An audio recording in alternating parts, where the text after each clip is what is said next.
नमस्कार बंधुरा आपनारा देखছেন देशी मुरगी पालन Bangla YouTube channel West Bengal Paschim Medinipur থেকে আমি রিজাউর মণ্ডল।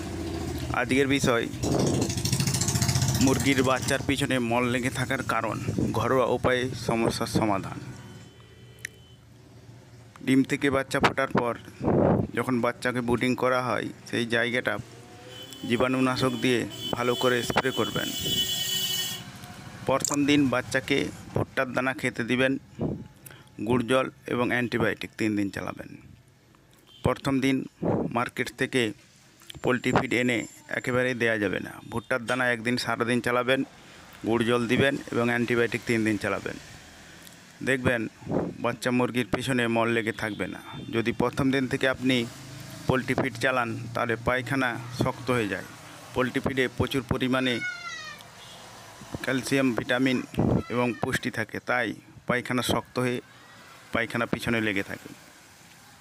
প্রথম দিন ভুট্টার দানা দিবেন, অ্যান্টিবায়োটিক চালাবেন এবং গুড় জল দিবেন। দেখবেন মুরগির পিছনে মল লেগে থাকবে না। এইভাবে আপনি যদি করেন বাচ্চা মুরগির পিছনে কোনো দিন মল লাগবে না এবং বাচ্চা সুস্থ থাকবে। তাই ভিডিওটি যদি ভালো লাগে চ্যানেলটি সাবস্ক্রাইব করবেন, শেয়ার করবেন, কমেন্ট করবেন। এই চ্যানেলে নিত্য নতুন মুরগির অসুখ বিসুখ সম্বন্ধে আলোচনা করা হয়। ভিডিওটি দেখার জন্যে আপনাকে অসংখ্য ধন্যবাদ জানাই।